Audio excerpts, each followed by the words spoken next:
Hello, and welcome to another edition of the Black Techies podcast. I am your host, Herbert Seward, and this is not a traditional tech episode of the podcast. This is one of our spotlight series that we normally do when we have special HBCU-centric projects that we got going on.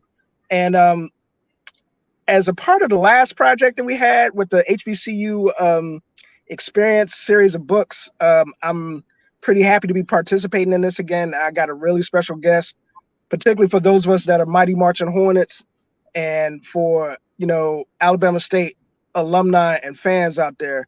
I have the incomparable Mr. Darryl D. Lassiter on the podcast with me today. Thank you, Darryl, for joining us. And I am, well, like I said, as a Hornet, as a fellow MMH, I'm really excited to be doing this interview. It's not often we get a chance to pick the brains of our elders, so to speak, when it comes to what the craft means to them. So I I'm really digging the idea that I get the chance to interview you today. All right. I appreciate the request, and I'm honored as well.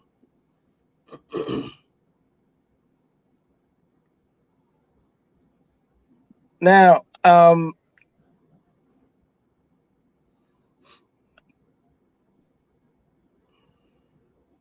give to the HBCU that resides on, and we are broadcasting currently on pretty much all of our social media channels, YouTube, you name it. So, the first question I want to ask to you, Darryl, is how did you come to be involved with HBCU bands in terms of, just in general? How did you how did you come to end up at Alabama State? How did you come to really choose that program in regards to school, in regards to other places that you could have marched at? Well, excuse me, how I chose it was actually through my high school counselor. I went to the Magic City Classic in Birmingham 2 years before I graduated from high school. And of course, that's the classic between Alabama A&M and Alabama State. And I sat on the Alabama A&M side because I didn't know the difference between the two schools. And I just looked at the program and saw the colors. And I thought maroon and white looked better than black and gold, and just chose to sit over there with my brother. I was in the 11th grade. But I'd always wanted to be in a band since I saw the Electric Company in the early 70s. And I wanted to join Ohio State or USC's band because those were the bands that was always on TV. So my counselor, who was an Alabama State alum, has suggested why not go to her school. I already had two cousins that marched in the band at Alabama State and had another cousin who was attending ASU. So that's how I went on that path. Yeah, that's pretty dope. It's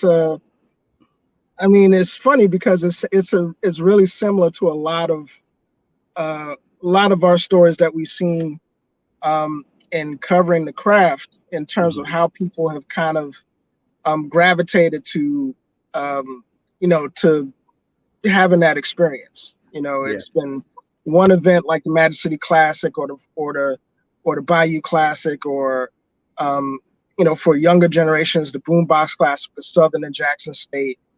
It's really interesting to see how those experiences intersect, right, and how similar they are generationally. So this it's pretty dope stuff, man. It really is. Yeah. After your time at Alabama State, now obviously I'm gonna ask you about Pay the Price. So, what was your, how did you feel about doing that movie, and what was your thought process behind doing it? Well, I felt good about doing it. I wish I had millions of dollars to do it like others, but I didn't. It was a dream project. It was like my baby. I thought about it actually while I was in school, actually as a freshman. And the things we were going through, I would always get with the guys and in my trumpet section, and we would always talk about the stuff we were going through. No one would ever believe.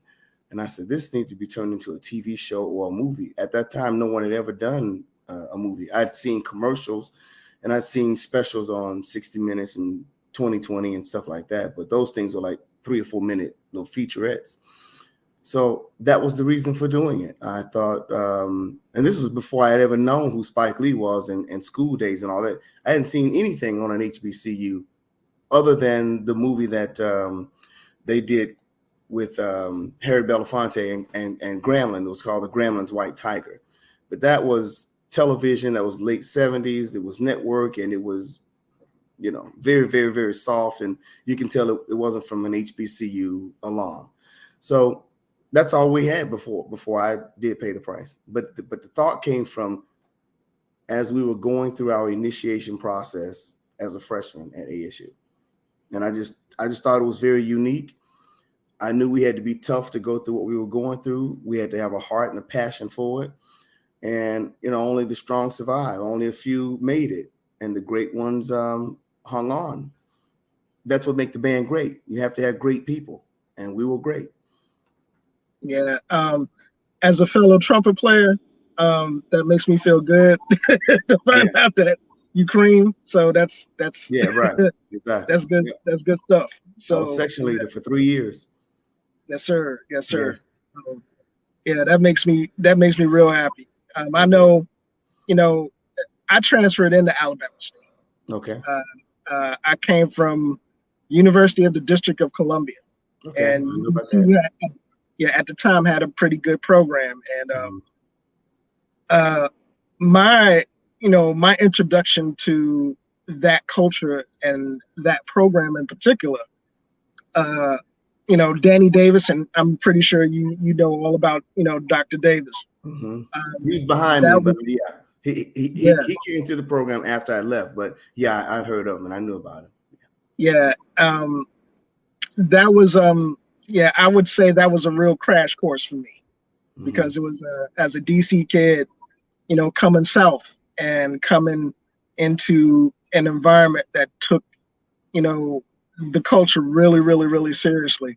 It was not.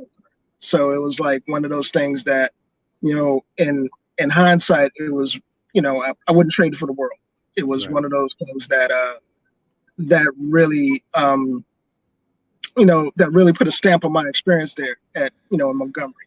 So to hear the intersection of those things is great. When Dr. Little approached you about being a part of the book, which, by the way, for those of you guys that are listening and watching, the release for this book will be at the very end of this month. So stay tuned for that. There will be more media advertisements and more information about the book release coming to that point. How did you feel about sharing your story again when the folks from the HBCU Experience approached you about sharing your experiences and being a contributor and author to this book? I was fine with doing it. It was very easy to do because I could tell my story all day long, verbally or in a written form, whatever way. So it was great. I didn't know about the first book. Christy Walker is the one who actually asked me. And she had Dr. Little on the phone with me, but I've known Christy since 2000 or 1999 or something like that. When she had her website, the fifth quarter, and people were doing basically what you're doing on Twitter now. They were doing that in 1999 on her site. So that's how I came in contact with her. My phone number never changed and my email never changed either. So Christy knew to reach out to me and brought me to Dr. Little. But it's been a great experience writing about it. It didn't take long, like I said, because I could spit that stuff off like talking about my kids or my parents or anything. That's how close that was to me, that story. It's next to your heart. And even when I was in the band, we would see the guys come back who were 35, 40, and 45 years old And I remember us saying we would never do all of that when we get in our 30s and 40s and 50s. They told us, yes, you would. And there we were. And it never leaves you, man. You know, it never leaves you. You could be 65 or 70 years old, still remembering what it was like at 18 and 19 and 20 years old out there on that field. And until you've been out on that field at practice, you don't know what that sweat and those tears and blood, what it's like. It's one thing about coming to a football game and watching a halftime show. That's just a 10-minute show. But people don't get the hours and days it takes to put on that show weekly. There's a lot of time put in, and everybody can't do that. Yeah. And, you know, I'd be remiss if I didn't give a big shout out to Christy Walker, Mike Lee, even though he is an Alabama A&M cat. You know, because those of you guys that are familiar with the fifth quarter. The fifth quarter, you know, that's how I got my start writing and podcasting and being involved in this content creation environment for HBCUs. You know, I would be remiss to say that they, you know, they were trailblazers. They are trailblazers. Yeah. And, again, this is one of those things where, you know, when we see things like Pay the Price and Darryl, I got to tell you, there's still a hot market for that film. I mean, there are kids even today that, you know, when that name of the film is said, people are like, man, how can I get my copy? Right. Where can I get my copy? Yeah. You know, I'm fortunate, you know, babe, I have a copy in the vault myself that, you know, I ain't trying to let go of because folks get sticky fingers with stuff that's rare. Yeah, so, they do. Yeah. So, you know, I count you amongst those trailblazers too, because a lot of times it takes our own to tell those stories about, you know, what the craft is and what the culture behind the craft is. So that's something that I really, you know, I really treasure to be able to do those things. And I think the folks that are watching in the audience or listening to us on our podcast really treasure those things as well. We're going to go take a little ad break here real quick, and we will be right back. All right. Yeah, baby, you know what time it is. Now let's get it started. Are you kidding me? Unreal! While our HBCUs are mostly known for academic rigor, community, they also know how to turn up. Does he have it? Yes, he does!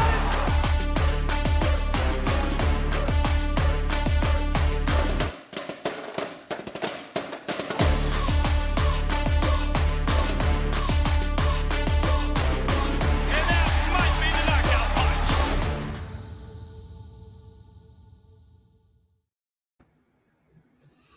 All right, and we are back. This second half of the interview, it's going to be more of a Q&A. And this is, you know, just right off the top of the dome, things that, you know, I'm going to ask you about. And, you know, as a tie into our podcast, the Black Techies, there are some kind of techie type questions associated, but it's going to be mostly about the craft. Right. So, in your opinion, what's the difference between the time you did Pay the Price and you, you know, in your attempt to really put a face to the culture and now in terms of what kids see and how our programs are perceived? Well, you have so much information out there now that we didn't have. Forget when I was in the band, just when I did Pay the Price. Because you have to understand, when I did Pay the Price, that was 18 years after I joined the band.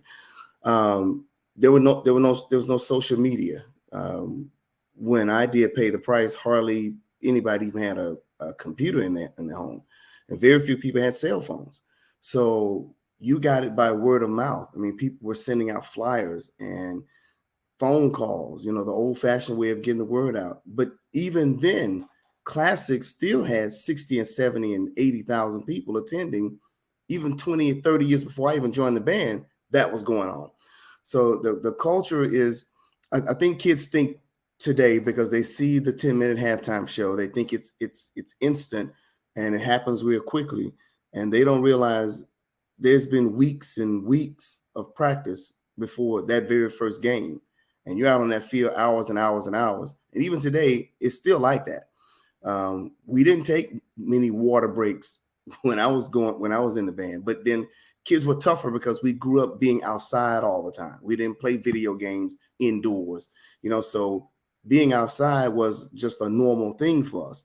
And so that's the only change I see. I still see the passion as I saw it 40 years ago. That's still the same.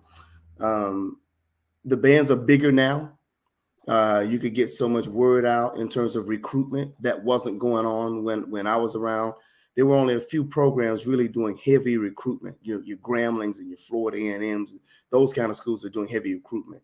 Whereas today, a smaller HBCU can reach as many people as a bigger school.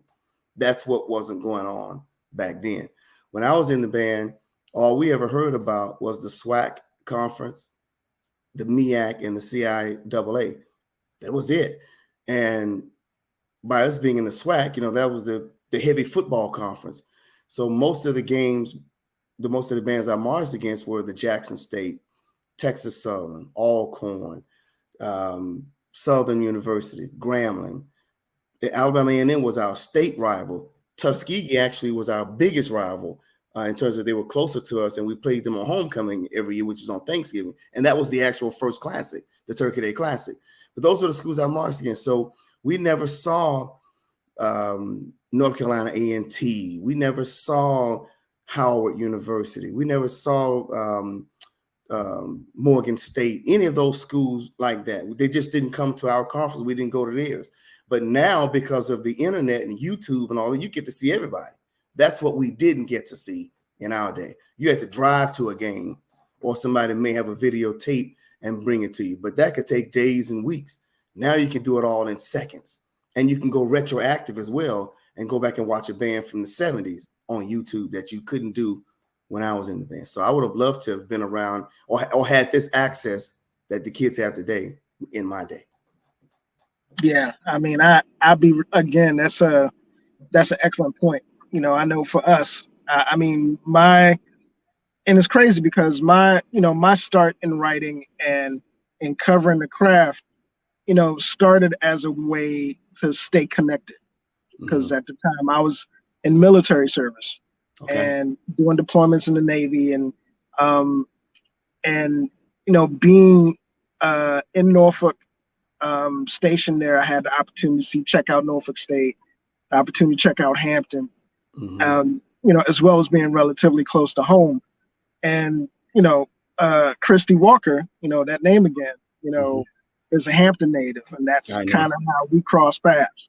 So it's definitely something that is, I mean, even during my day, I was at Alabama State from 1993 to 1996. Okay. And, even then, VHS tapes were like gold. It was like something, it was like the black market of media. So, I can definitely feel that. If you had one thing to offer a kid that's in an HBCU program that reads your story in the upcoming book, what would it be?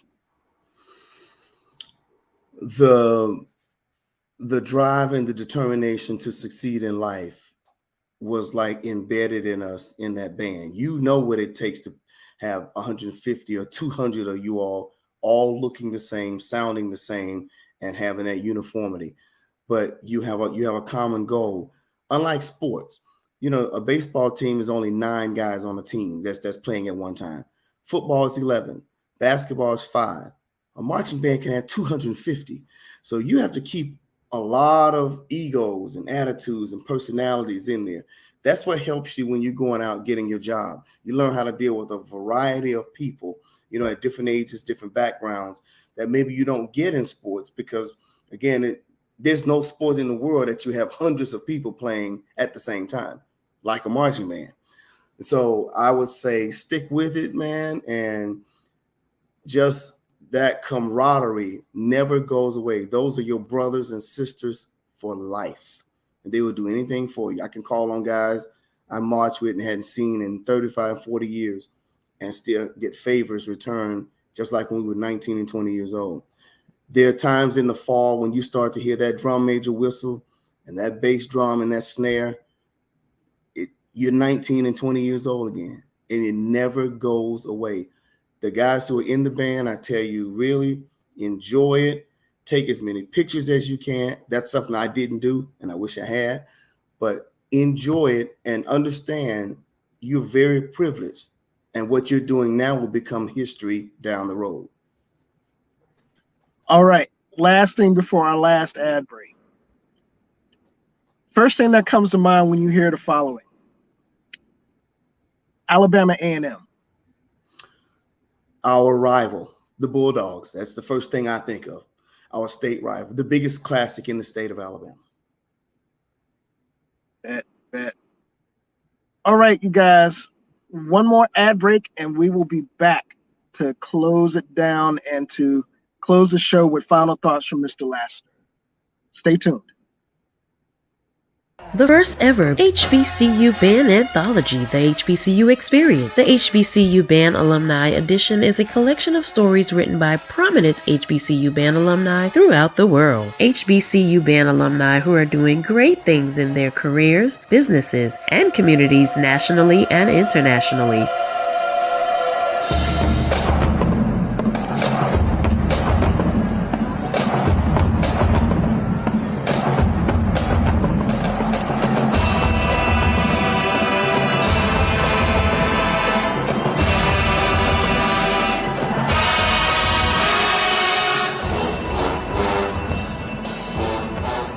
The authors share their stories and experiences of how being a HBCU band member has molded them into the people they are today.